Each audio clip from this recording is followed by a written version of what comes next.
ਨਮਸਤੇ, ਆਦਾਬ, ਸਤਿ ਸ਼੍ਰੀ ਅਕਾਲ, ਰਾਮ ਰਾਮ, ਦੁਆ ਸਲਾਮ। ਤੁਸੀਂ ਦੇਖ ਰਹੇ ਹੋ ਟੀਵੀ ਏਸ਼ੀਆ। ਮੈਂ ਦੋਸਤ ਤੇ ਹੋਸਟ ਜਸਪ੍ਰੀਤ ਦਿਓਰਾ ਲੈ ਕੇ ਆਈ ਹਾਂ ਤੁਹਾਡੇ ਵਾਸਤੇ ਇੱਕ special program which is based on the life and contribution of Father Stan Swami. ਜੀ ਹਾਂ, Father Stan Swami, who was a man whose age was 84 years old, and he left us on this 5th July 2021. ਉਹ custody ਵਿੱਚ ਸੀਗੇ ਜਦੋਂ ਉਹਨਾਂ ਨੇ ਦਮ ਤੋੜਤਾ ਸੀ। ਉਹ ਪਾਰਕਿੰਸਨ ਨਾਮ ਦੀ ਇੱਕ ਡਿਸੀਜ਼ ਦੇ ਨਾਲ ਜੂਝ ਰਹੇ ਸੀ ਸਾਨੂੰ ਛੱਡਣ ਤੋਂ ਪਹਿਲਾਂ। ਨਾਲ ਦੇ ਨਾਲ ਉਹ ਮਲਟੀਪਲ ਟਾਈਮਸ ਆਪਣੀ ਬੇਲ ਵਾਸਤੇ ਅਪੀਲ ਕਰ ਰਹੇ ਸੀ NIA ਤੋਂ, ਬਟ ਉਹਨਾਂ ਦੀ ਜਿਹੜੀ ਅਪੀਲ ਹੈਗੀ ਹੈ ਉਹ ਬਾਰ-ਬਾਰ ਰਿਜੈਕਟ ਹੋ ਰਹੀ ਸੀ, ਉਹਨੂੰ ਡਾਊਨ ਕੀਤਾ ਜਾ ਰਿਹਾ ਸੀ ਉਹਨਾਂ ਦੀ ਰਿਕੁਐਸਟ ਨੂੰ। ਸੋ ਗੱਲ ਕਰਾਂਗੇ ਫਾਦਰ ਸਟੈਨ ਸਵਾਮੀ ਬਾਰੇ ਪ੍ਰੋਗਰਾਮ ਵਿੱਚ, ਬਟ ਉਸ ਤੋਂ ਪਹਿਲੇ ਮੈਂ ਇੰਟਰੋਡਿਊਸ ਕਰਨਾ ਚਾਹਾਂਗੀ ਅੱਜ ਦੇ ਸਾਡੇ ਗੈਸਟ, ਸਾਡੇ ਐਨਾਲਿਸਟ ਸਾਡੇ ਨਾਲ ਜਿਹੜੇ ਪ੍ਰੈਜ਼ੈਂਟ ਨੇ, ਡਾਕਟਰ ਬਰਨਾਰਡ ਮਲਿਕ ਸਰ। ਇਹ ਹਿਊਮਨ ਰਾਈਟਸ ਐਕਟਿਵਿਸਟ ਹੈਗੇ ਨੇ ਤੇ ਹਾਰਟੀਐਸਟ welcome to the show sir. Thank you, Jasprit. I think today's topic is a very touching topic because there has been a massive outrage all over the world, the way Father Stan has been killed, basically. So people are calling it judicial murder, they are calling it systematic murder, they are calling it custodian death. Father Stan has been one of the few people that gave their life, that gave his life for good of people. Father Stan was born in Tamil Nadu. He studied in Manila, India, and Brussels, and came back. He headed one of the institutes in Bangalore and went on to serve the people in Ranchi. Father Stan ਜਿਹੜੇ ਹੀ ਉਹਨਾਂ ਨੇ ਉਹਨਾਂ ਲਈ ਕੰਮ ਕੀਤਾ ਜਿਨ੍ਹਾਂ ਲਈ ਕੋਈ ਕੰਮ ਨਹੀਂ ਕਰਨਾ ਚਾਹੁੰਦਾ, ਆਦੀਵਾਸੀਸ ਲਈ। ਅੱਜ ਦੀ ਡੇਟ ਦੇ ਵਿੱਚ ਆਦੀਵਾਸੀਸ ਜਿਹੜੇ ਆ ਉਹਨਾਂ ਦੇ ਹਾਲਾਤ ਬਹੁਤ ਜ਼ਿਆਦਾ ਮਾੜੇ ਆ। They are very poor, they are very illiterate, they deserve all the opportunities that the government can provide. Father Stan chose to work for people ਜਿਹੜੇ ਤੁਹਾਡਾ ਕੋਈ ਫਾਇਦਾ ਨਹੀਂ ਕਰ ਸਕਦੇ। ਅੱਜ ਕੱਲ੍ਹ ਦੀ ਦੁਨੀਆ ਵਿੱਚ ਤੇ ਕਨੈਕਸ਼ਨਸ ਮੈਟਰ ਕਰਦੇ ਆ। ਉਹ ਕਹਿੰਦੇ ਤੁਹਾਡੀ ਨੈਟਵਰਕ ਉਹ ਨਹੀਂ ਹੈ ਜਿਹੜੀ ਤੁਹਾਡੀ ਬੈਂਕ ਦੇ ਵਿੱਚ ਹੈ, ਤੁਹਾਡੀ ਨੈਟਵਰਕ ਤੁਹਾਡੇ ਕਨੈਕਸ਼ਨਸ ਆ। ਤੇ ਫਾਦਰ ਨੇ ਉਹਨਾਂ ਨਾਲ ਕਨੈਕਸ਼ਨ ਬਣਾਇਆ ਜਿਨ੍ਹਾਂ ਨਾਲ ਕੋਈ ਨਹੀਂ ਬਣਾਉਂਦਾ। ਐਂਡ ਜੇ ਤੁਸੀਂ ਫਾਦਰ ਦੀ ਲਾਈਫ ਹਿਸਟਰੀ ਪੜ੍ਹੋਗੇ, ਉਹਨਾਂ ਦੀ ਬਾਇਓ ਪੜ੍ਹੋਗੇ, ਐਂਡ ਯੂ ਵਿਲ ਫਾਈਂਡ ਕਿ ਫਾਦਰ ਸਟੈਨਸ ਜਿਹੜੇ ਹੀ ਇਹਨਾਂ ਨੇ ਬਹੁਤ ਜਦੋਜਹਿਦ ਕੀਤਾ ਇਹਨਾਂ ਦੀ ਫਰੀਡਮ ਦੇ ਲਈ। ਆਦੀਵਾਸੀ ਜਿਹੜੇ ਆ one of the very poor kind of tribes ਹੈਗੇ ਆ ਝਾਰਖੰਡ ਤੇ ਛੱਤੀਸਗੜ੍ਹ ਦੇ ਵਿੱਚ, ਤੇ ਉਹਨਾਂ ਕੋਲ ਇੰਪਲੋਇਮੈਂਟ ਓਪਰਚੁਨਿਟੀਜ਼ ਨਹੀਂ ਹੈਗੀਆਂ, ਉਹਨਾਂ ਕੋਲ ਐਜੂਕੇਸ਼ਨਲ ਓਪਰਚੁਨਿਟੀਜ਼ ਨਹੀਂ ਹੈਗੀਆਂ, ਉਹਨਾਂ ਕੋਲ ਲਾਈਫ ਦੇ ਵਿੱਚ ਅੱਗੇ ਵਧਣ ਲਈ ਕੋਈ ਸਾਧਨ ਨਹੀਂ ਹੈਗੇ। ਤੇ ਜਿਹੜਾ ਵੀ ਉੱਥੇ ਜਾ ਕੇ ਕੰਮ ਕਰਦਾ ਉਹਨਾਂ ਨੂੰ ਅੱਗੇ ਪ੍ਰੋਗਰੈਸ ਕਰਦਾ, that becomes enemy of the state. Father Stan ਜਿਹੜੇ ਹੀ ਉਹਨਾਂ ਨੇ ਇੱਕ ਰਿਪੋਰਟ ਲਿਆਂਦੀ ਸੀ ਜਿਹਦੇ ਵਿੱਚ ਉਹਨਾਂ ਨੇ ਦੱਸਿਆ ਕਿ 10,000 ਆਦੀਵਾਸੀ ਦੇ ਅਗੇਂਸਟ ਸੈਡੇਸ਼ਨ ਦੇ ਕੇਸ ਚੱਲਦੇ ਪਏ ਆ। ਐਂਡ ਤੁਸੀਂ ਤੇ ਦਿੱਲੀ ਦੇ ਵਿੱਚ ਰਹਿੰਦੇ ਨੇ, ਤੁਸੀਂ ਤੇ ਸੁਣਿਆ ਕਿ ਵੀ ਕੀ ਹੋ ਰਿਹਾ ਉੱਥੇ ਕਿਸਾਨ ਅੰਦੋਲਨ ਦੇ ਵਿੱਚ। ਸਰਕਾਰ ਜਿਹੜੀ ਆ ਉਹ ਧੱਕਾ ਕਰਦੀ ਆ। ਇੱਥੇ ਵੀ when they don't like anything, ਆਪਾਂ ਕੀ ਕਰਨੇ ਲਾਈਫ ਦੇ ਵਿੱਚ? ਲਾਈਫ ਕਿੱਦਾਂ ਚੱਲਦੀ ਸਾਡੀ? We like to hang out with people and support people ਜਿਹੜੇ ਸਾਡੀ ਗੱਲ ਸੁਣਦੇ ਆ, ਜਿਹੜੇ ਸਾਡੇ ਨਾਲ ਹਾਂ ਛਾਂ ਮਿਲਾਉਂਦੇ ਆ। ਜਿਹੜਾ ਬੰਦਾ ਸਾਨੂੰ ਕੱਟਦਾ ਵਾ ਜਾਂ ਜਿਹੜਾ ਵੀ ਸਾਡੇ ਨਾਲ ਹਾਂ ਛਾਂ ਨਹੀਂ ਮਿਲਾਉਂਦਾ, ਆਪਾਂ ਨੂੰ ਅਵੋਇਡ ਕਰਨੇ ਆ, ਤੇ ਜੋ ਜ਼ਿਆਦਾ ਹਾਵੀ ਹੋਏ ਤੇ ਆਪਾਂ ਉਹਨੂੰ ਖਤਮ ਕਰਨ ਦੀ ਕੋਸ਼ਿਸ਼ ਕਰਦੇ। ਸੋ ਫਾਦਰ ਸਟੈਨਸ ਦੀ ਬੇਸਿਕ ਲਾਈਫ ਜਿਹੜੀ ਸੀ ਉਹ more known for his work with Adivasis than his work as head of an institution. ਅੱਛਾ, ਜਿਵੇਂ ਕਿ ਤੁਸੀਂ ਸਾਨੂੰ ਇੰਟਰੋ ਦਿੱਤਾ ਹੈ ਕਿ ਐਕਚੁਅਲੀ ਮੈਂ ਇਸ ਚੀਜ਼ ਤੇ ਲਾਈਟ ਕਰਨਾ ਸੀ ਕਿ ਕੋਈ ਵੀ ਜਿਵੇਂ ਆਰਟਿਸਟ ਹੋ ਗਿਆ, ਕਲਾਕਾਰ ਹੋ ਗਿਆ, ਜਾਂ ਕੋਈ ਵੀ ਸਟਾਰ ਹੈ, ਉਹਨਾਂ ਦੀ ਜੇ ਅਸੀਂ ਕੋਈ ਵੀ ਅਪਡੇਟ ਆਉਂਦੀ ਹੈ, ਉਹਨਾਂ ਦੀ ਚਾਹੇ ਬਰਥਡੇਜ਼ ਹੋ ਗਈ ਜਾਂ ਕੋਈ ਵੀ ਐਨੀਵਰਸਰੀਜ਼ ਹੋ ਗਈ, ਉਹਨਾਂ ਨੂੰ ਬਹੁਤ ਹੀ ਵਧੀਆ ਤਰੀਕੇ ਨਾਲ ਸੈਲੀਬ੍ਰੇਟ ਕੀਤਾ ਜਾਂਦਾ ਹੈ, ਸ਼ੇਅਰਸ ਹੋ ਰਹੇ ਨੇ, ਪੋਸਟ ਪੈ ਰਹੇ ਨੇ ਹਰ ਜਗ੍ਹਾ ਤੇ। ਬਟ ਜਦੋਂ ਗੱਲ ਆਉਂਦੀ ਹੈ ਇੱਕ ਉਸ ਇਨਸਾਨ ਦੀ ਜੋ ਮਤਲਬ ਸੈਲਫਲੈਸਲੀ ਜਿਹਨੇ ਵਰਕ ਕੀਤਾ ਹੁੰਦਾ ਹੈ ਸੋਸਾਇਟੀ ਵਾਸਤੇ, ਔਰ ਪੂਰੀ ਉਮਰ ਆਪਣੀ ਸਰਵ ਕਰਦੇ ਹੋਏ ਕੱਢ ਦਿੱਤੀ ਹੁੰਦੀ ਹੈ, ਬਟ ਉਹਨਾਂ ਬਾਰੇ ਕੋਈ ਅਵੇਅਰਨੈਸ ਰੇਜ਼ ਨਹੀਂ ਹੋਈ ਤੇ ਉਹਨਾਂ ਲਈ ਕੋਈ ਗੱਲਬਾਤ ਨਹੀਂ ਹੋਈ, ਕੋਈ ਡਿਸਕਸ਼ਨਸ ਨਹੀਂ ਹੋਏ। ਸੋ ਇਸ ਚੀਜ਼ ਬਾਰੇ ਸਰ ਤੁਸੀਂ ਕੀ ਕਹਿਣਾ ਚਾਹੋਗੇ? ਫਾਦਰ ਸਟੈਨਸ ਜਿਹੜੇ ਹੀ ਇਹਨਾਂ ਨੇ ਰਾਂਚੀ ਦੇ ਵਿੱਚ ਕੰਮ ਕੀਤਾ, ਤੇ ਜਦੋਂ ਰਾਂਚੀ ਦੇ ਵਿੱਚ ਕੰਮ ਕਰਦੇ ਹੀ ਤੇ ਇਹਨਾਂ ਨੇ ਕਾਫੀ ਹਿਊਮਨ ਰਾਈਟ ਐਕਟਿਵਿਸਟ ਦੇ ਨਾਲ ਆਪਣੇ ਕਨੈਕਸ਼ਨ ਜੋੜੇ, ਕਿਉਂਕਿ ਉਹ ਹੀ ਇਹਨਾਂ ਦਾ ਫੀਲਡ ਸੀ। He was into empowerment of Dalits, he was into empowerment of Adivasis, he was into the empowerment of deprived and ਜਿਹੜੇ ਪਿਛਲੇ ਤਬਕੇ ਹੈਗੇ ਸਾਡੇ ਸਮਾਜ ਦੇ। ਤੇ ਮੈਂ ਜਸਪ੍ਰੀਤ 16 ਸਾਲ ਯੂਨਾਈਟਿਡ ਨੇਸ਼ਨਸ ਦੇ ਵਿੱਚ ਐਜ਼ NGO representative ਕੰਮ ਕੀਤਾ ਵਾ। I have sat in so many human rights commissions. I have sat on so many of human rights meetings at the United Nations. ਉੱਥੇ ਤੁਹਾਨੂੰ ਪਤਾ ਲੱਗਦਾ ਦੁਨੀਆ ਦੇ ਵਿੱਚ ਕੀ ਹੋ ਰਿਹਾ ਵਾ। ਐਂਡ ਅਨਫੋਰਚੂਨੇਟਲੀ ਸਾਡੇ ਦੇਸ਼ ਦੇ ਵਿੱਚ ਉਹੀ ਕੰਮ ਹੋ ਰਿਹਾ ਵਾ। ਜਿਸ ਲਾਅ ਦੇ ਅੰਡਰ ਡਾਕਟਰ ਸਟੈਨ ਨੂੰ, ਫਾਦਰ ਸਟੈਨ ਨੂੰ ਅਰੈਸਟ ਕੀਤਾ ਗਿਆ ਸੀ, ਉਹ ਹੈਗਾ UAPA। UAPA ਜਿਹੜਾ ਹੈਗਾ ਦੀ ਫੁੱਲ ਫਾਰਮ ਹੈਗੀ ਅਨਲੌਫੁਲ ਐਕਟੀਵਿਟੀਜ਼ ਪ੍ਰੀਵੈਂਸ਼ਨ ਐਕਟ। ਇਹ 1967 ਦੇ ਵਿੱਚ 1967 ਦੇ ਵਿੱਚ ਬਣਾਇਆ ਗਿਆ ਸੀ। ਇਹਦਾ ਜਿਹੜਾ ਵਧੀਆ ਉਸ ਟਾਈਮ ਤੇ ਬਣਾਉਣ ਦਾ ਰੀਜ਼ਨ ਇਹ ਸੀ ਕਿ ਤਾਮਿਲਨਾਡੂ ਦੇ ਵਿੱਚ ਉਸ ਟਾਈਮ ਤੇ ਤਾਮਿਲਨਾਡੂ ਦੇ ਜਿਹੜੇ ਮੁੱਖ ਮੰਤਰੀ ਸੀ, ਉਹ ਚਾਹ ਰਹੇ ਸੀ ਕਿ ਸਾਨੂੰ ਤਾਮਿਲਨਾਡੂ ਨੂੰ ਇੱਕ ਵੱਖਰਾ ਦੇਸ਼ ਬਣਾ ਦਿੱਤਾ ਜਾਏ।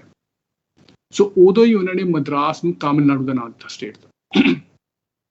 ਦੂਸਰੇ ਪਾਸੇ ਸਾਡੀ ਚਾਈਨਾ ਨਾਲ ਵਾਰ ਲੱਗੀ ਪਈ ਸੀ, ਸਾਡੀ ਪਾਕਿਸਤਾਨ ਨਾਲ ਵਾਰ ਸ਼ੁਰੂ ਹੋਣ ਵਾਲੀ ਸੀ। ਸੋ ਸਰਕਾਰ ਜਿਹੜੀ ਉਹ ਵੰਡੀ ਪਈ ਸੀ। ਉਹ ਨਹੀਂ ਚਾਹੁੰਦੇ ਕਿ ਅਸੀਂ ਦੋ ਫਰੰਟ ਤੇ ਲੜਾਈ ਕਰੀਏ, ਇੱਕ ਐਟ ਹੋਮ ਜਿੱਥੇ ਕਿ ਉਹ ਵੱਖਰਾ ਦੇਸ਼ ਮੰਗਦੇ ਪਏ, ਦੂਜੇ ਪਾਸੇ ਜਿਹੜਾ ਦੇਸ਼ ਬਾਹਰ ਚੱਲਦਾ ਪਿਆ। ਇਸੇ ਕਰਕੇ ਲਾਅ ਬਣਾਇਆ ਗਿਆ ਸੀ। ਬਟ ਓਵਰ ਟਾਈਮ ਇਹ ਲਾਅ ਜਿਹੜਾ ਵਾ 8 ਵਾਰੀ ਅਮੈਂਡ ਹੋ ਚੁੱਕਿਆ, ਤੇ ਲਾਸਟ ਵਾਰੀ ਜਦੋਂ ਉਹਨਾਂ ਅਮੈਂਡ ਕੀਤਾ ਵਾ ਉਹ ਹੋਇਆ 2019 ਦੇ ਵਿੱਚ। ਮੌਜੂਦਾ ਸਰਕਾਰ ਨੇ, ਪ੍ਰਾਈਮ ਮਿਨਿਸਟਰ ਮੋਦੀ ਤੇ ਹੋਮ ਮਿਨਿਸਟਰ ਨੇ। ਬੜੀ ਇੰਟਰਸਟਿੰਗ ਆ ਇਹਦੇ ਵਿੱਚ ਜਿਹੜੇ ਚੇਂਜਸ ਕੀਤੇ ਆ। ਜੇ ਐਕਚੁਅਲੀ ਦੇਖਿਆ ਜਾਏ ਤੇ ਸਾਡੀ ਜਿਹੜੀ ਸਰਕਾਰਾਂ ਵਾ ਉਹ ਹਮੇਸ਼ਾ ਹੀ ਪਾਰਲੀਮੈਂਟ ਦੇ ਵਿੱਚ ਬੈਠ ਕੇ ਤੇ ਲੈਜਿਸਲੇਸ਼ਨ ਕਰਦੀਆਂ ਵਾ to over-regulate us, not to reduce the legislation, but to over-regulate us.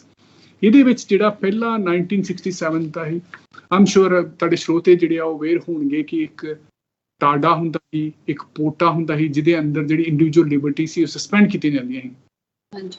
ਉਹਦੇ ਅਗੇਂਸਟ ਬਹੁਤ ਜ਼ਿਆਦਾ ਆਊਟਕ੍ਰਾਈ ਆਈ ਸੀ ਪੂਰੀ ਦੁਨੀਆ ਦੇ ਵਿੱਚ। ਟਾਡਾ ਜਿਹੜਾ ਸੀ ਉਹ ਖਾਸ ਕਰਕੇ ਪੰਜਾਬ ਦੇ ਲਈ ਬਣਾਇਆ ਗਿਆ ਸੀ, ਤੇ ਪੰਜਾਬ ਬਹੁਤ ਬੱਚੇ ਜਿਹੜੇ ਸੀ, ਨੌਜਵਾਨ ਸੀ, ਉਹਨਾਂ ਨੂੰ ਅਰੈਸਟ ਕੀਤਾ ਗਿਆ ਸੀ। ਉਹਨਾਂ ਨੂੰ ਅਰੈਸਟ ਕਰਕੇ ਜੇਲ੍ਹ ਦੇ ਵਿੱਚ ਪਾ ਦਿੱਤਾ ਜਾਂਦਾ ਸੀ, ਤੇ ਉਹਦੇ ਬਾਅਦ 'ਚ ਜਾਂ ਉਹਨਾਂ ਦਾ ਐਨਕਾਊਂਟਰ ਹੋ ਜਾਂਦਾ ਸੀ ਜਾਂ ਸਾਲ 1.5 ਸਾਲ ਤੱਕ ਉਹਨਾਂ ਦੀ ਕੋਈ ਬਾਤ ਹੀ ਨਹੀਂ ਪੁੱਛੀ ਜਾਂਦੀ। ਤੇ ਜਿਹਨੂੰ ਵੀ ਟਾਡਾ ਦੇ ਅੰਡਰ ਅਰੈਸਟ ਕੀਤਾ ਜਾਂਦਾ ਸੀ ਉਹਦੀ ਸਮਝ ਲਓ ਲਾਈਫ ਖਤਮ ਹੋ ਜਾਂਦੀ ਸੀ, ਬਿਕੋਜ਼ ਉਹਦੇ ਘਰਦਿਆਂ ਨੂੰ ਕਿਹਾ ਜਾਂਦਾ ਸੀ ਅੱਤਵਾਦੀਆਂ ਦਾ ਵਾ। ਤੇ ਹਮੇਸ਼ਾ ਹੀ ਜਦੋਂ ਅੱਤਵਾਦੀ ਦਾ ਨਾਂ ਆ ਜਾਂਦਾ ਸੀ ਤੇ ਹਰ ਕੋਈ ਤੁਹਾਡੇ ਤੋਂ ਕਿਨਾਰਾ ਕਰਕੇ ਚਲੇ ਜਾਂਦਾ ਹੈ। ਜਿਹੜਾ UAPA ਜਿਹੜਾ ਹੈਗਾ ਹੀ 1967 ਵਾਲਾ, ਇਹਦੇ ਵਿੱਚ ਸਿਰਫ ਅਦਾਰਿਆਂ ਨੂੰ, ਆਰਗੇਨਾਈਜੇਸ਼ਨਸ ਨੂੰ ਹੀ ਅੱਤਵਾਦੀ ਜਾਂ ਟੈਰਰਿਸਟ ਹੋਣ ਦਾ ਬ੍ਰਾਂਡਿੰਗ ਕੀਤੀ ਜਾ ਸਕਦੀ, ਇੰਡੀਵਿਜੂਅਲਸ ਨੂੰ ਨਹੀਂ। ਇਹਨਾਂ ਨੇ ਕੀ ਕੀਤਾ 2019 ਦੇ ਵਿੱਚ, ਇਹਨਾਂ ਨੇ ਇੰਡੀਵਿਜੂਅਲਸ ਨੂੰ ਵੀ ਟੈਰਰਿਸਟ ਦਾ ਨਾਂ ਦੇਣਾ ਸ਼ੁਰੂ ਕਰਤਾ। So that was a major change. ਫਿਰ ਇਹਦੇ ਤੋਂ ਪਹਿਲਾਂ ਜਿਹੜਾ ਹੀ ਜੇ ਕਿਸੇ ਵੀ ਸਰਕਾਰ ਨੇ ਸੈਂਟਰ ਦੀ ਕਿਸੇ ਵੀ ਏਜੰਸੀ ਨੂੰ ਭੇਜਣਾ ਹੁੰਦਾ ਕਿਸੇ ਸਟੇਟ ਦੇ ਵਿੱਚ ਇਨਵੈਸਟੀਗੇਸ਼ਨ ਦੇ ਲਈ, ਜਿੱਦਾਂ ਸੈਂਟਰਲ ਏਜੰਸੀਆਂ ਹੈਗੀਆਂ, CRP ਹੈਗੀ ਆ, BSF ਹੈਗੀ ਆ, ਹੋਰ ਕਾਫੀ ਸਾਰੀਆਂ ਏਜੰਸੀਆਂ ਹੈਗੀਆਂ, ਜਦੋਂ ਵੀ ਇਹਨਾਂ ਨੂੰ ਸਟੇਟ 'ਚ ਜਾਣਾ ਪੈਂਦਾ ਉੱਥੋਂ ਦੇ DGP ਤੋਂ ਪਰਮਿਸ਼ਨ ਲੈਣੀ ਪੈਂਦੀ ਸੀ। ਉਹ ਇੱਦਾਂ ਨਹੀਂ।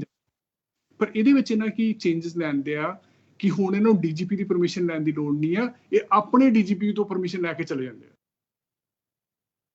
ਸੋ ਹੁਣ they can knock 12:30 at night in your house and your DGP of the state or your ਤੁਹਾਡੀ ਸਟੇਟ ਦਾ CM ਜਾਂ ਤੁਹਾਡੇ ਸਟੇਟ ਵਾਲੇ ਜਿਹੜੇ ਉਹ ਨਹੀਂ ਜਾਣਦੇ ਹੋਣਗੇ। ਫਿਰ ਪਹਿਲਾਂ ਕੀ ਹੁੰਦਾ ਸੀ ਕਿ ਉਹਦੇ ਵਿੱਚ ਇਹਨਾਂ ਨੇ ਅਧਿਕਾਰ ਦਿੱਤੇ ਸੀ ਸਿਰਫ DSP ਨੂੰ ਕਿਸੇ ਨੂੰ ਇਨਵੈਸਟੀਗੇਟ ਕਰਨ ਲਈ। ਸੋ ਇਹਦਾ ਮਤਲਬ ਕਿ DSP ਜਿਹੜਾ ਵਾ was considered a higher authority, and higher authority ਹੋਣ ਦੇ ਕਰਕੇ he is supposed to carry more credibility than an inspector. ਇਹਨਾਂ ਨੇ ਉਹ ਵੀ ਚੇਂਜ ਕਰਤਾ। ਇਹਨਾਂ ਨੇ ਉਹ ਕਹਿਤਾ ਕਿ ਨਹੀਂ DSP ਨਹੀਂ ਜੀ, ਹੁਣ ਇੰਸਪੈਕਟਰ ਬਣੇਗਾ। ਇਹ ਕਹਿ ਰਹੇ ਆ ਇਹਦੇ ਅਗੇਂਸਟ ਜਿਹੜੀ ਆਰਗੂਮੈਂਟ ਗਈ ਸੀ ਕਿ ਡੀਐਸਪੀ ਜਿਹੜਾ ਵਾ we trust DSP and we also trust our inspectors. ਤੇ ਜੇ ਤੁਸੀਂ ਇੰਨਾ ਹੀ ਟਰਸਟ ਕਰਦੇ ਜੇ ਤੇ ਫਿਰ ਤੁਸੀਂ ਆਪਣੀ ਜਿਹੜੀ ਸਟੇਟ ਦੀ ਪੁਲਿਸ ਹੈ ਉਹਨੂੰ ਕਿਉਂ ਨਹੀਂ ਟਰਸਟ ਕਰਦੇ? ਕਿਉਂਕਿ ਸਟੇਟ ਪੁਲਿਸ ਵੀ IPS ਹੈਗੀ ਹੈ, ਇੰਡੀਅਨ ਪੁਲਿਸ ਸਰਵਿਸਿਜ਼ ਹੈ, they also come under the same minister. That's what happened. Then ਜਿਹੜਾ ਸਾਰਿਆਂ ਤੋਂ ਵੱਡਾ ਹੋਇਆ, ਆਈ ਡੋਂਟ ਨੋ ਅਜੇ ਤੱਕ ਇਹ ਕਨਸਟੀਟਿਊਸ਼ਨਲੀ ਚੈਲੰਜ ਕਿਉਂ ਨਹੀਂ ਕੀਤਾ ਗਿਆ, ਜਿਹੜਾ ਸਾਰਿਆਂ ਤੋਂ ਵੱਡਾ ਇਹਦੇ ਵਿੱਚ ਬਦਲਾਅ ਲਿਆਂਦਾ ਗਿਆ ਉਹ ਇਹੀ ਕਿ burden of the proof of innocence of an individual was on the individual. ਜੇ ਮੈਨੂੰ ਅਰੈਸਟ ਕੀਤਾ ਜਾਏ ਤਾਂ ਮੈਨੂੰ ਪ੍ਰੂਵ ਕਰਨਾ ਪੈਣਾ ਕਿ ਮੈਂ ਇਨੋਸੈਂਟ ਹਾਂ. ਪਹਿਲਾਂ ਹੁੰਦਾ ਸੀ ਕਿ ਪ੍ਰੋਸੀਕਿਊਸ਼ਨ ਨੂੰ ਪ੍ਰੂਵ ਕਰਨਾ ਪੈਂਦਾ ਸੀ ਕਿ ਇਹ ਬੰਦਾ ਜਿਹੜਾ ਫੜਿਆ ਗਿਆ ਵਾ ਇਹ ਇਨੋਸੈਂਟ ਆ ਤੇ ਅਦਾਲਤ ਜਿਹੜੀ ਉੱਤੇ ਕਰਦੀ. ਹੁਣ it is the basic principal of justice is innocent till proven guilty. ਇਹਦੇ ਵਿੱਚ ਆ guilty till proven innocent. ਉਹਦੇ ਤੇ ਸਾਰਿਆਂ ਨਾਲੋਂ ਵੱਡਾ ਟ੍ਰੈਜਿਕ ਜਿਹੜਾ ਲਾਅ ਇਹਨਾਂ ਨੇ ਹੋਰ ਥੋਪਿਆ ਉਹਦੇ ਚ ਇਹ ਹੀ ਕਿ ਜੇ ਤੁਸੀਂ UAPA ਦੇ ਅੰਡਰ ਅਰੈਸਟ ਕੀਤੇ ਗਏ ਜੇ ਤੇ 6 ਮਹੀਨੇ ਤੱਕ ਤੁਹਾਡੀ ਜ਼ਮਾਨਤ ਹੀ ਨਹੀਂ ਹੋ ਸਕਦੀ. ਨਾ ਉਹਨਾਂ ਨੂੰ FIA ਕਰਨ ਦੀ ਲੋੜ ਆ ਤੇ ਨਾ ਹੀ ਉਹਨਾਂ ਨੂੰ ਚਾਰਜ ਸ਼ੀਟ ਕਰਨ ਦੀ ਲੋੜ ਆ. And you have no right for bail for 6 months. ਕਿਹੜੀ ਡੈਮੋਕ੍ਰੇਸੀ ਇਸ ਕੰਟਰੀ ਦੇ ਵਿੱਚ ਇਹ ਹੁੰਦਾ ਵਾ? ਹੁਣ ਜਦੋਂ ਸਾਰੇ ਲੋਕੀ ਆ ਕੇ ਤੇ ਕਹਿ ਰਹੇ ਆ ਕਿ ਹਾਂਜੀ ਫਾਦਰ ਸਟੇਨ ਨੂੰ ਉਹਨਾਂ ਦੇ ਬੜੇ ਸਖਤ ਧਾਰਾਵਾਂ ਲੱਗੇਗੀ ਹੀ, ਇਸ ਕਰਕੇ ਇਟ ਵਾਸ ਨਾਟ ਪੋਸੀਬਲ. ਧਾਰਾਵਾਂ ਲਾਉਣ ਵਾਲਾ ਕੌਣ ਸੀ ਤੇ ਧਾਰਾਵਾਂ ਬਣਾਉਣ ਵਾਲਾ ਕੌਣ ਸੀ? ਸੇਮ ਸਰਕਾਰ.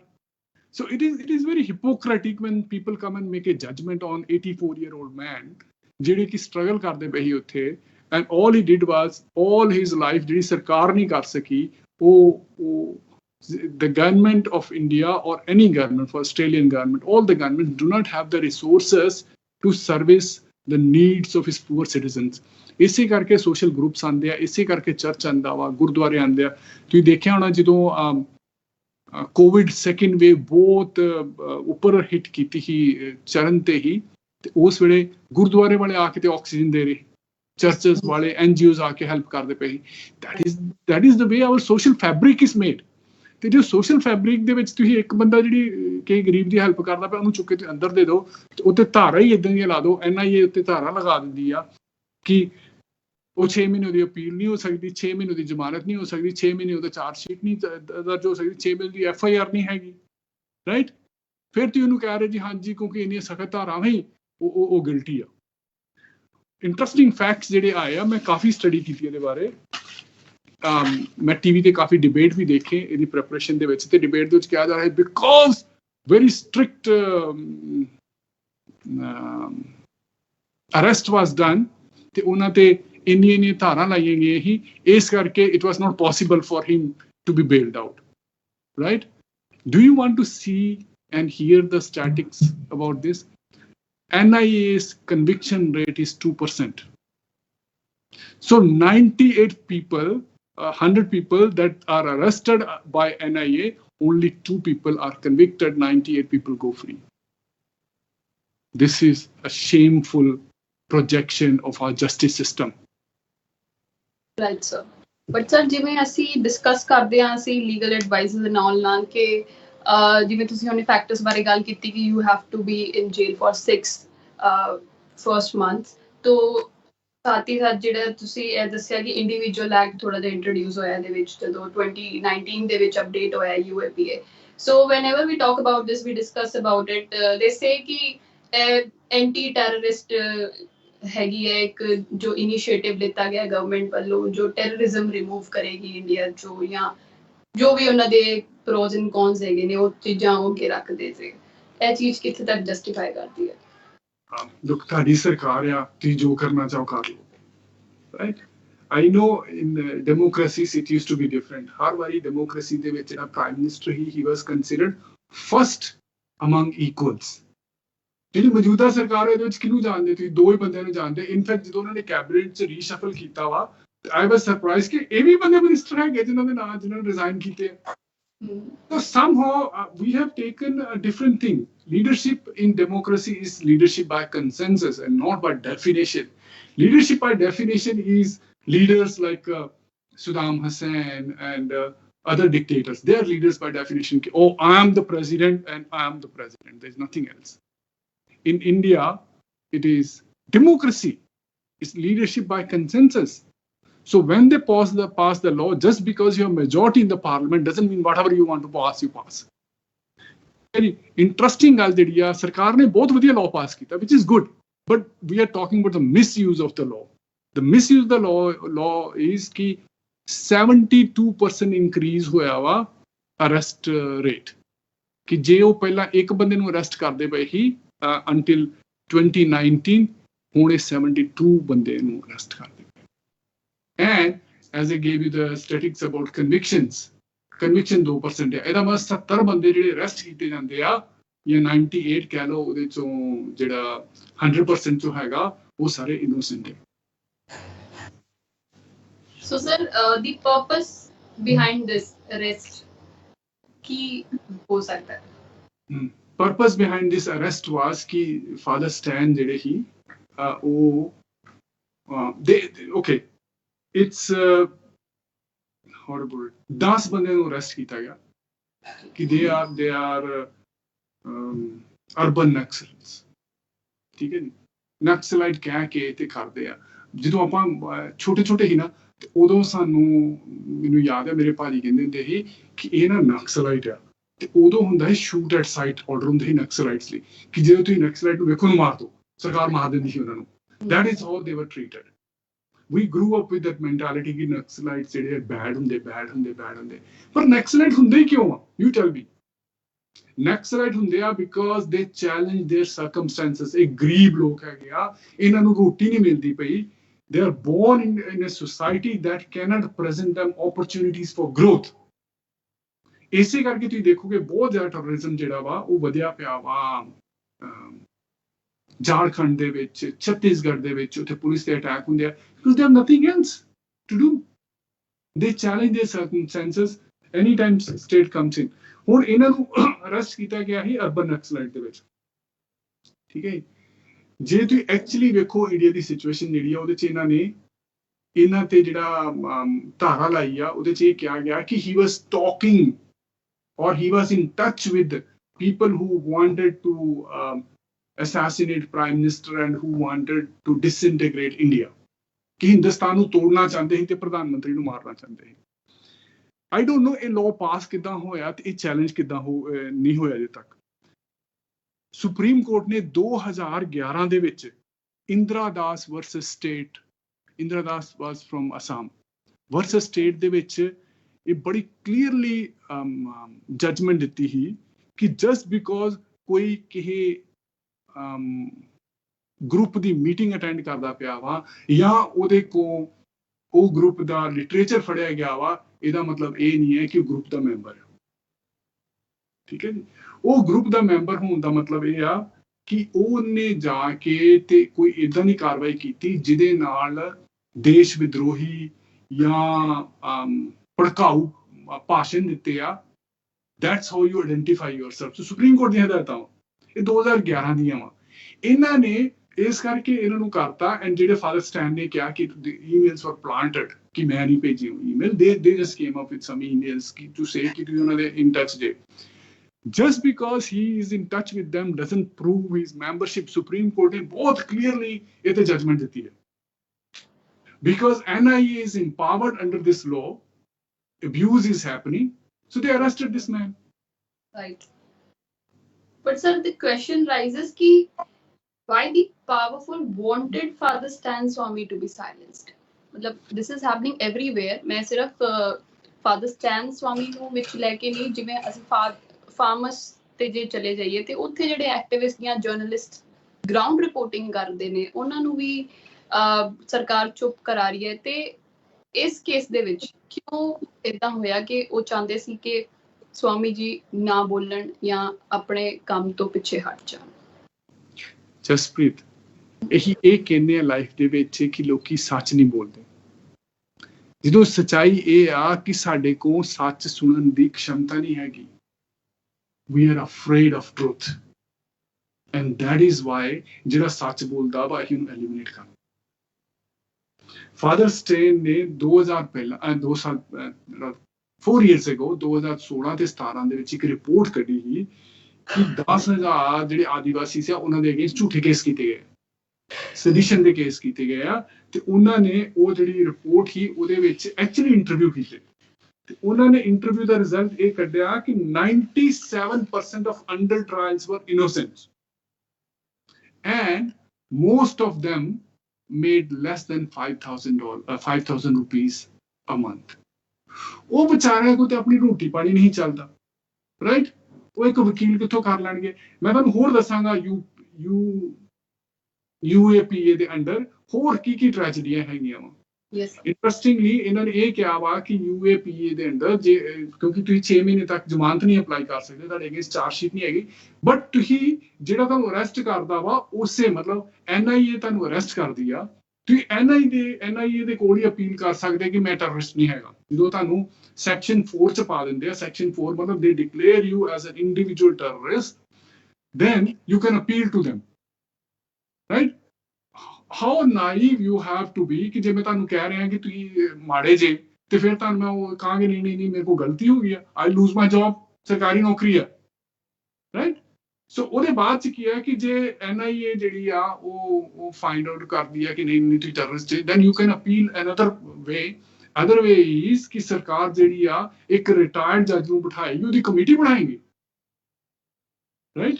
ਉਹਦੀ ਕਮੇਟੀ ਬਣਾਏਗੀ ਤੇ ਉਹ ਕਮੇਟੀ ਡਿਸਾਈਡ ਕਰੇਗੀ ਕਿ ਤੁਸੀਂ ਐਕਚੁਅਲੀ ਅੱਤਵਾਦੀ ਹੈਗੇ ਕਿ ਨਹੀਂ ਹੈਗੇ, ਤੁਸੀਂ ਟੈਰਰਿਸਟ ਹੈਗੇ ਕਿ ਨਹੀਂ ਹੈਗੇ।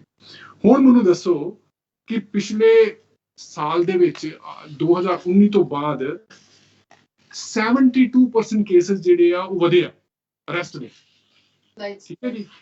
72% ਕੇਸਸ ਵਧੇ ਆ, ਇਹਦਾ ਮਤਲਬ ਕੇਸਸ ਜਿਹੜੇ ਆ ਹੋ ਗਏ ਆ 1948, ਠੀਕ ਹੈ? 1948 ਬੰਦੇ ਇਹਨਾਂ ਨੇ 2019 ਦੇ ਵਿੱਚ ਅਰੈਸਟ ਕੀਤੇ NIA ਨੇ UAPA ਦੇ ਅੰਡਰ, ਰਾਈਟ? ਹੁਣ ਇਹਨੇ ਜੱਜ ਕਿੱਥੋਂ ਲਿਆਓਗੇ ਤੁਸੀਂ ਅਪੀਲ ਕਰਨ ਲਈ, right? Because we already know the conviction rate ਜਿਹੜਾ 2% ਆ। ਜੇ 2% conviction rate ਆ, that means 98, okay, take 2% is 39 people would be arrested, right? ਤੇ ਉਹਦੇ ਚੋਂ 1909 ਲੋਕ ਜਿਹੜੇ ਆ ਉਹ ਗਲਤ ਅਰੈਸਟ ਕੀਤੇ ਗਏ। ਹੁਣ ਤੁਸੀਂ ਮੈਨੂੰ ਦੱਸੋ ਜੇ 1909 ਲੋਕ ਜਿਹੜੇ ਆ ਉਹ ਅੱਗੇ ਅਪੀਲ ਕਰਨਾ ਚਾਹਣ ਕਿ ਸਾਡੇ ਜੱਜ ਅਪਾਇੰਟ ਕਰੋ, ਤੁਸੀਂ ਦੱਸੋ ਕਿੱਥੋਂ ਇਹਨੇ ਰਿਟਾਇਰਡ ਜੱਜ ਲਿਆਓਗੇ ਜਿਹੜੇ ਉਹਨਾਂ ਦੇ ਕੇਸ ਸੁਣਨਗੇ? So this is horrendous abuse of power. Government is using this against minorities, government is using it against human rights activists, government is using it against other religions to silence them. So if I don't like Jasprit, I put NIA behind you, you are arrested for 6 months, not even God can intervene. You can pray as much as you want, it's not going to help you because under the law, they have the right to keep you there without charge sheet and without FIR. Right, sir. Footage जो repeatedly ਅਸੀਂ ਵੀ ਦਿਖਾ ਰਹੇ ਹਾਂ ਆਪਣੀ screen ਤੇ ਸਵਾਮੀ ਜੀ ਦੀ before being arrested, ਉਹਨਾਂ ਨੇ ਉਸ ਵੀਡੀਓ ਦੇ ਵਿੱਚ ਅਪੀਲ ਕੀਤਾ ਸੀ ਪਬਲਿਕ ਨੂੰ ਕਿ ਮੈਂ 15 ਆਵਰਸ ਦੀ ਇਨਵੈਸਟੀਗੇਸ਼ਨ ਹੋਈ ਹੈ, ਮੇਰੀ ਇੰਟਰੋਗੇਟ ਕੀਤਾ ਗਿਆ ਮੈਨੂੰ।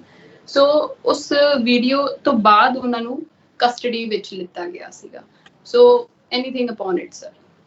ਹਾਂਜੀ, ਇਹਨਾਂ ਨੇ ਪਹਿਲਾਂ ਉਹਨਾਂ ਨੂੰ ਇੰਟਰੋਗੇਟ ਕੀਤਾ ਉੱਥੇ 15 ਆਵਰਸ, 3 ਦਿਨ ਉਹਨਾਂ ਦੀ ਇੰਟਰੋਗੇਸ਼ਨ ਹੋਈ, 4-5।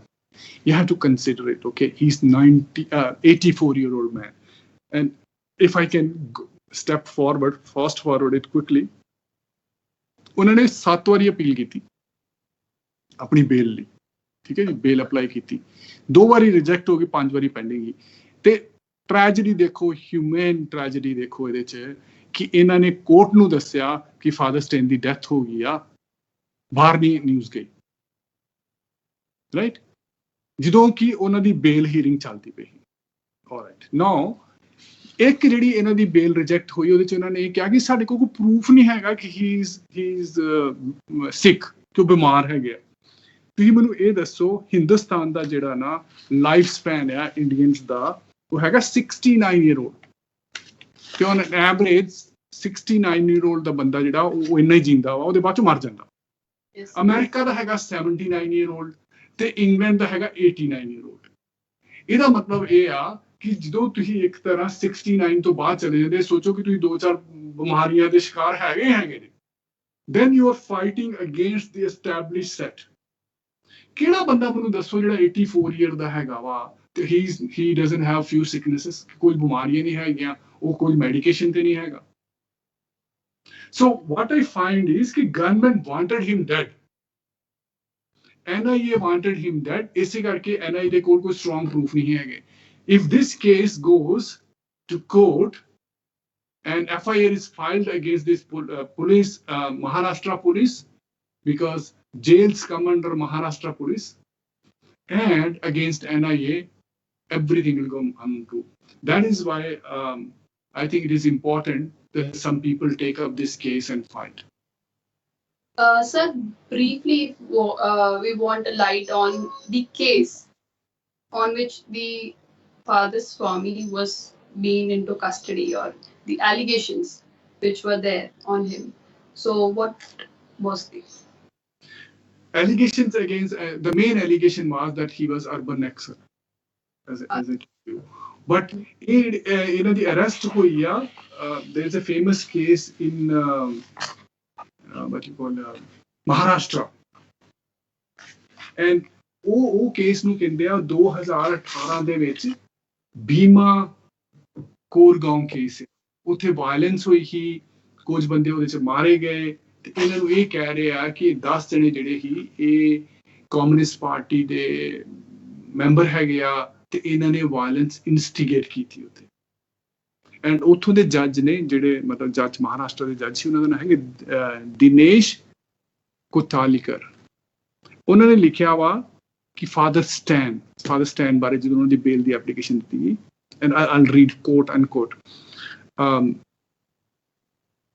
Father Stan hatched a serious conspiracy to create unrest in the entire country and to overthrow government politically and using muscle power ਤੁਸੀਂ ਮੈਨੂੰ ਦੱਸੋ ਇੱਥੇ 56 ਇੰਚ ਦਾ ਸੀਨਾ ਤੇ 84 ਸਾਲ ਦੇ ਬਜ਼ੁਰਗ ਤੋਂ ਡਰ ਗਿਆ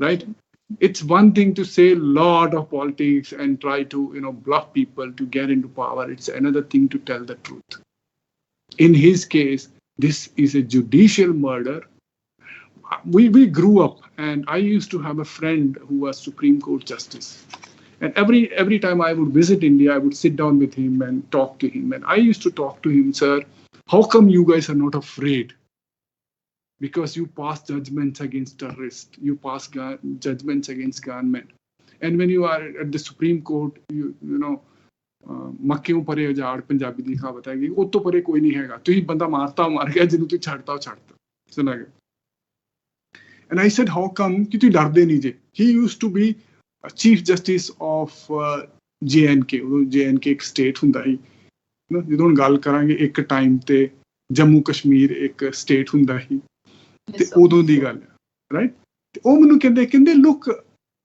terrorists love us because we provide justice because you used to have something called activist judges that will not toe the government line that will ensure justice unfortunately now we got a government that is trying to control everything I'm sure you can recall the case in which a judge who was investigating our home minister disappeared he died Judge Loyola and then director of CBI who did not toe the government line was fired he appealed it Supreme Court reinstated him and the same evening he was fired again so the pillars of democracy independent agencies been compromised and because they have been compromised you will find many more people dying the way Father Stan died sir when he was into custody like for so many months so what were the questions which were there कि NIA ने बार repeatedly उन्होंने स्वामी जी ਨੂੰ ਪੁੱਛੇ ਸੀ ਕਿ ਮਤਲਬ we have the truth no we know crystal clear ਕਿ what is happening but still ਇੱਕ ਜਿਵੇਂ ਹੁਣ ਅਸੀਂ ਦੇਖ ਸਕਦੇ ਹਾਂ ਕਿ ਮੈਡੀਕਲ ਸਿਸਟਮ ਫੇਲ ਹੋ ਗਿਆ ਇਹ ਚੀਜ਼ ਹਰ ਇੱਕ ਜਗ੍ਹਾ ਤੇ ਫੈਲਾ ਦਿੱਤੀ ਗਈ ਇੰਡੀਆ ਦੇ ਵਿੱਚ ਕਿਉਂਕਿ ਫੇਲ ਗਵਰਨਮੈਂਟ ਹੋਈ ਸੀ। ਲੋਕ ਇੱਥੇ ਸੈਕੰਡ ਵੇਵ 'ਚ ਇੰਨਾ ਕੋਈ ਵੱਡੀ ਗੱਲ ਨਹੀਂ ਸੀ ਸਰ, ਹੋ ਸਕਦਾ ਸੀ ਸਭ ਕੁਝ ਅਰੇਂਜ ਹੋ ਸਕਦਾ ਸੀ, ਬਟ ਜਿਹੜੀ ਗੱਲ ਸਾਰੀ ਮੀਡੀਆ ਨੇ ਸਿਸਟਮ ਤੇ ਪਾਤੀ ਹਾਈਲਾਈਟ ਕਰਕੇ। ਸੋ ਉਸ ਟਾਈਪ ਦੇ NIA ਕੀ ਪੁੱਛਦੇ ਸੀ ਸਵਾਮੀ ਜੀ ਨੂੰ ਬਾਰ-ਬਾਰ ਰਿਪੀਟਡਲੀ, ਕਿਸ ਚੀਜ਼ ਤੇ ਘੁਮਾਉਂਦੇ ਸੀ ਕਿ ਮੈਨੀਪੂਲੇਟ ਕੀ ਕਰ ਦਿੰਦੇ ਸੀ। ਜਿੰਨੀ ਦੇਰ ਤੱਕ ਕਿਸੇ ਵੀ ਦੇਸ਼ ਦੀ ਮੀਡੀਆ ਜਿਹੜੀ ਉਹ ਕੰਪਰੋਮਾਈਜ਼ਡ ਹੈ, ਕੰਪਰੋਮਾਈਜ਼ ਟੂ ਅ ਲੈਵਲ ਕਿ it doesn't have any integrity. Please understand, ਹਰ ਦੇਸ਼ ਦੇ ਵਿੱਚ ਇੱਕ ਦੋ ਚੈਨਲ ਹੋਣਗੇ ਜਿਹੜੇ ਸਰਕਾਰ ਵੱਲ ਦੇ। I'll give an example of US. CNN ਜਿਹੜਾ is known as pro-democrat channel. So no matter what President Biden does, he will say, oh, President Biden is great. Fox News channel is always known as Republican. So no matter what the President Trump did, they said, oh, President Trump is God. But there were other channels, hundreds of other channels that were not aligned with anyone. Even here, you see ABC channel in Australia is known as Labour channel, and Sky News tends to have its opinion to support Liberal Party. In India too, it's okay to have it, but to have it to a level where you have compromised even the basic truth, that's not acceptable. And that is what's happening in India. When it came to the mistakes of the government, they called it system. Before that, it was Modi's army. It was never Indian army. It was Modi's army. But when Modi failed, oh no, system failed. So when it comes to Father Steyn, what were they asking? They did not ask anything from Father Steyn. See, it was within their right, given under this law, that they did not have to do anything with him at all for 6 months, because they had him in custody. In fact, what I feel, there was a conspiracy to kill him, because then they realized, wow, his case attracted a lot of world attention. Why are somebody sitting here in Australia and you sitting in India, we're talking about this, is because we have felt it. A lot of attention was given to this case and his death everywhere in US, in Australia. Even European Parliament came out and condemned in the circumstances in which he died. UK Parliament came and did it. United Nations Human Rights Commission came out and said. US Commission on International Religious Freedom came out and said. In India, everybody from opposition party came out and said it. You can take anybody for that matter. Start from West Bengal. Mamta ji came out. Stalin came out. Of course, Chief Minister of Jharkhand came out very strongly. Sonia Gandhi came out. Sharad Pawar came out. Lalu's son came out. In UP also other came out. The problem is BJP has lost its conscience. Nobody from BJP felt it was wrong that an 84-year-old man has been technically killed or murdered, and it's okay. They do not see that NIA could have made a mistake. For them, NIA is like God, like Pope. No mistake can be made. Again, sir, this question arises here: ki if Father Steyn was declared guilty by the government, then why we saw widespread protest on the streets? Why people came out of their houses? Why they were in the support of Father Steyn? So this is a very important question. He was not declared guilty by the government. What they did was they arrested him under a law in which for 6 months there is no appeal.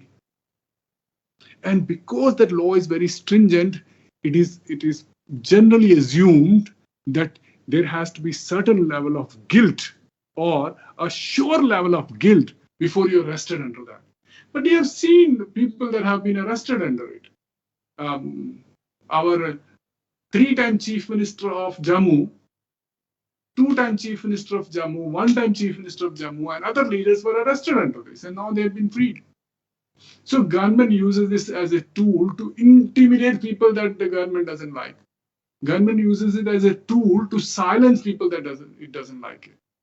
And in Father Steyn's case, because it got so much international publicity, they knew they could not have proved him guilty. So they created the circumstances in which he dies. There's nothing else. That's as simple as that. So ਜਿਵੇਂ ਕਿ ਤੁਸੀਂ ਖੁਦ human rights activist ਹੈਗੇ ਹੋ and ਤੁਸੀਂ ਦੱਸਿਆ ਜਿਵੇਂ 16 years ਤੋਂ ਤੁਸੀਂ ਸਰਵ ਵੀ ਕਰ ਰਹੇ ਹੋ so what would you like to comment upon the position of activist in India ਅੱਗੇ ਅੱਜ ਦੇ ਟਾਈਮ 'ਚ ਜੋ ਐਕਟਿਵਿਸਟ ਨਾਲ ਜੋ ਵੀ ਹੋ ਰਿਹਾ ਮਤਲਬ ਉਸ ਬਾਰੇ ਤੁਸੀਂ ਕੀ ਕਹਿਣਾ ਚਾਹੋਗੇ and any message for them ਕਿ ਤੁਸੀਂ ਉਹਨਾਂ ਨੂੰ ਕੁਝ ਬੋਲਣਾ ਚਾਹੁੰਦੇ ਹੋ ਆਪਣੇ ਇਸ ਸਾਡੇ ਚੈਨਲ ਰਾਹੀਂ I want to encourage the government that they preserve these people.